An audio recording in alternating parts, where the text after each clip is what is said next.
Good morning everyone. आज के इस लेक्चर में हम पढ़ने जा रहे हैं एपॉक्साइड्स। मैं doctor B Uma, associate professor SPSC government college Ajmer. हम ईथर एंड एपॉक्साइड का चैप्टर कर चुके हैं, जिसमें हमने ईथर वाला पोर्शन फिनिश कर लिया है। आज हम करते हैं एपॉक्साइड्स। एपॉक्साइड्स होते क्या हैं?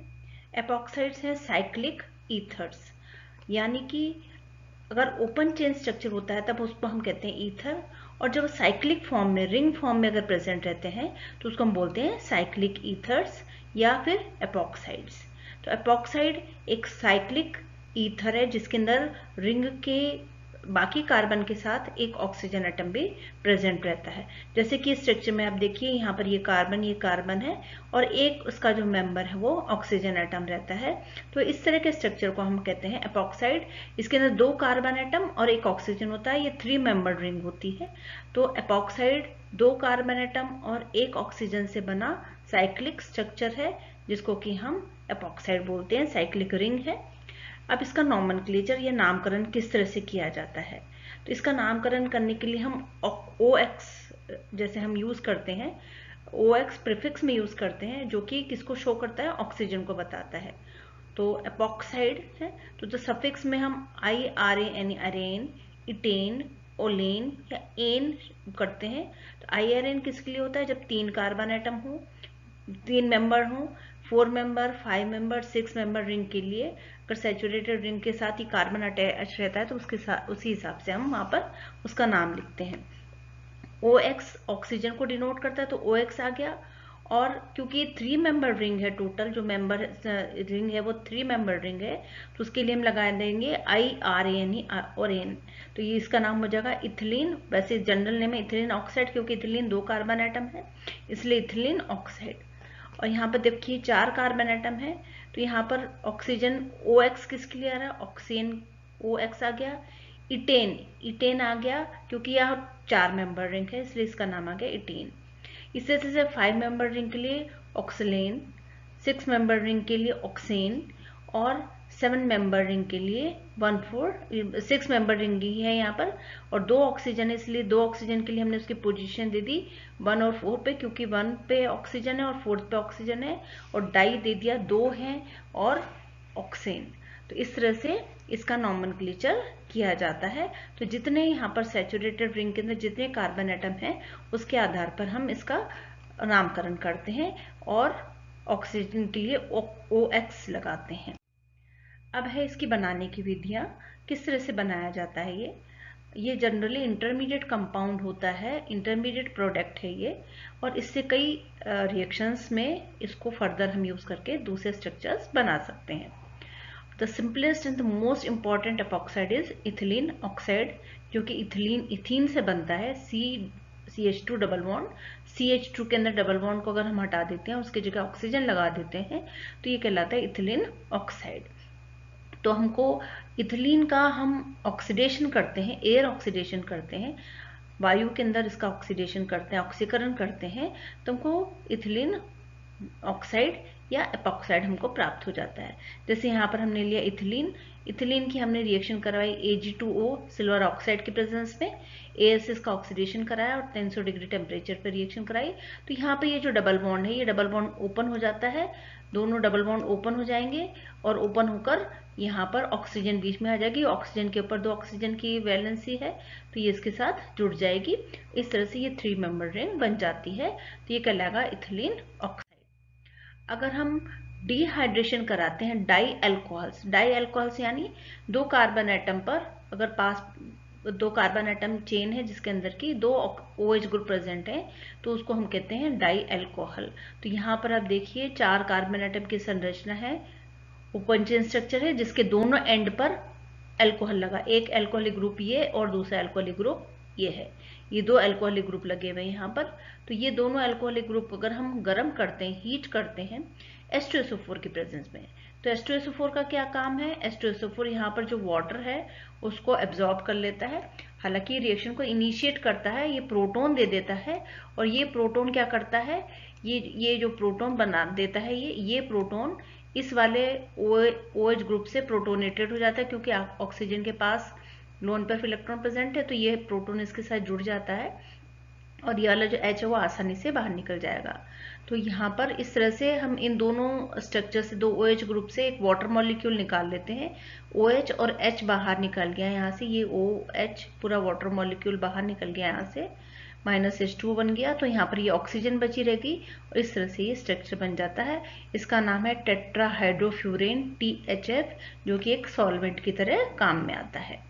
अगर हमको 5 मेंबर रिंग बनानी है, टेट्राहाइड्रोपायरीन बनाना है, तो हम इस तरह के स्ट्रक्चर लेंगे जिसके अंदर कि 5 कार्बन एटम होते हैं और ये दोनों एंड से OH ग्रुप है, यहाँ से एक वाटर मॉलिक्यूल निकल जाएगा और 5 मेंबर रिंग बन जाएगी। तो इस तरह से हम इस वाले मेथड से हम 4 मेंबर और 5 मेंबर रिंग बना सकते हैं। अगर विसिनल हेलोहाइड्रिन से भी हम एपॉक्साइड बना सकते हैं। विसिनल मतलब ऐसा स्ट्रक्चर जिसके अंदर कि पास पास वाले कार्बन एटम पर प्रेजेंट हो, एक पर प्रेजेंट हो हेलोजन और दूसरे पर प्रेजेंट हो OH ग्रुप। तो ऐसे स्ट्रक्चर से भी हम एपॉक्साइड्स बना सकते हैं। तो हमने लिया जैसे एल्कीन के अंदर डबल बॉन्ड हटाकर हमने एक पर लगा दिया OH ग्रुप और दूसरे पर लगा दिया हेलोजन ग्रुप, इस तरह का स्ट्रक्चर बन गया। इस स्ट्रक्चर को अगर हम, इनको कहते हैं हम हेलोहाइड्रिन्स, और इसको अगर हम NaOH की प्रेजेंस में, हम इसकी बेस की प्रेजेंस में रिएक्शन कराते हैं तो यहाँ से ये H और ये Cl निकल जाएगा और ऑक्सीजन बचेगा और ये इसके साथ जुड़ जाएगा और एपॉक्साइड हमको प्राप्त हो जाएगा। तो यहाँ पर ये रिएक्शन है, इससे भी हमको ये एपॉक्साइड साइक्लोहेक्सेन प्राप्त हो जाता है। नेक्स्ट है एपॉक्सीडेशन मेथड। एपॉक्साइड्स आर जनरली जो हम उसको बनाते हैं ऑर्गेनिक परऑक्सी एसिड्स के से भी हम बना सकते हैं। जैसे यहाँ पर एसिटिक एसिड है, एसिटिक एसिड का पर एसिड है ये, इससे हम इसको सिंथेसाइज करते हैं और ये जो मेथड कहलाता है एपॉक्सीडेशन कहलाता है। तो जैसे हमने लिया एल्कीन और ये परऑक्साइड है, तो परऑक्साइड क्या करता है, एक ऑक्सीजन दे देता है और ये ऑक्सीजन इस एल्कीन से जुड़ जाता है और इसको एपॉक्साइड बना देता है। तो परऑक्सी एसिड यहाँ पर ऑक्सीजन प्रदान करता है जो एल्कीन के साथ जुड़कर परऑक्साइड बना देता है और ये जो एसिड है पर एसिड जो है वो एसिड के फॉर्म में रह जाता है। तो इस रिएक्शन को हम कहते हैं एपॉक्सीडेशन और एपॉक्सीडेशन से हम एपॉक्साइड्स सिंथेसाइज कर सकते हैं। नेक्स्ट है एपॉक्साइड्स की कौन कौन सी रिएक्शंस होती हैं, इंपॉर्टेंट रिएक्शंस है। क्योंकि यहाँ पर जो मेंबर रिंग है ये कौन सी है, 3 मेंबर रिंग है और हमें पता है कि 5 और 6 मेंबर रिंग ही सबसे ज़्यादा स्टेबल होती है।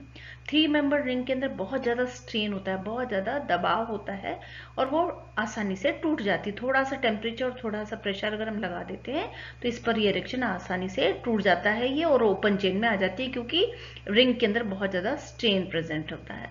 तो यहाँ पर रिंग ओपनिंग की सारी रिएक्शन होती है, मतलब रिंग खुल जाती है, ऐसी रिएक्शन होती हैं और वो reactions acidic and alkaline medium के अंदर होती हैं और रिंग ओपन होता है और जो भी प्रोडक्ट है यहाँ पर, जो भी रिएक्टेंट है वो इन दोनों एंड्स पर जुड़ जाता है और हमको एडिशनल प्रोडक्ट प्राप्त होता है।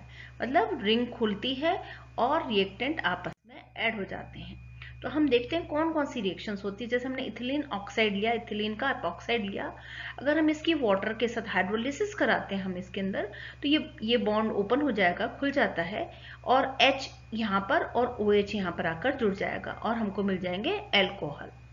अगर हम इसकी रिएक्शन कराते हैं अल्कोहल के साथ, तो अल्कोहल के अंदर भी सेम ऐसे ही होता है।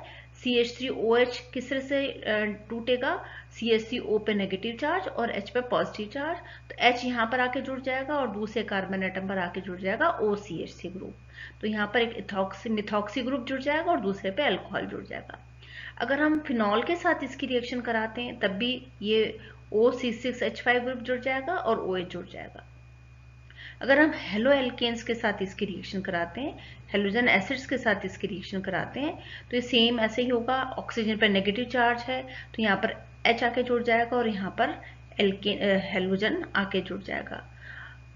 इसी तरह से अगर हम ग्रिगोनार्ड रिएजेंट के साथ इसकी रिएक्शन कराते हैं तो ग्रिगोनार्ड रिएजेंट RMgX है, R के ऊपर नेगेटिव चार्ज आएगा, मैग्नीशियम पर पॉजिटिव चार्ज आएगा MgX पर, और यहाँ पर ऑक्सीजन पर MgX आके जुड़ जाएगा और यहाँ पर R आके जुड़ जाएगा। फिर उसका हम फर्दर हाइड्रोलिसिस करेंगे तो MgX पोर्शन निकल जाएगा और उसकी जगह OH ग्रुप आ जाएगा और हमको एल्काइल एल्कोहल्स प्राप्त होते हैं। लिथियम एल्यूमिनियम हाइड्राइड के साथ रिडक्शन हो जाता है और रिडक्शन होने पर एक पर H और यहाँ पर भी H, तो यहाँ पर तो बन जाता है OH ग्रुप और यहाँ पर जुड़ जाता है H, तो ये बन जाता है CH3 और हमको इथेनॉल प्राप्त होते हैं। इसी तरह से अमोनिया के साथ हम रिएक्शन करा दें तो एक कार्बन एटम पर NH2 ग्रुप और दूसरे पे H आके जुड़ जाएगा और 2 अमीनो इथेनॉल प्राप्त होंगे। तो यहाँ पर एपॉक्साइड एक बहुत इंपॉर्टेंट कंपाउंड है जो इंटरमीडिएट की तरह एक्ट करता है और उससे हम कई चीज़ें हम सिंथेसाइज कर सकते हैं। तो इसकी रिएक्शंस इंपॉर्टेंट है एपॉक्साइड्स की, क्योंकि एपॉक्साइड्स हम अगर एल्कीन से एपॉक्साइड बना लेते हैं और एपॉक्साइड को हम फर्दर कंपाउंड में आसानी से कन्वर्ट कर सकते हैं। तो ये वाली रिएक्शंस इसकी इंपॉर्टेंट रिएक्शंस हैं एपॉक्साइड की, और एपॉक्साइड एक इंपॉर्टेंट कंपाउंड है। तो हमारा ये चैप्टर यहीं पर फिनिश होता है।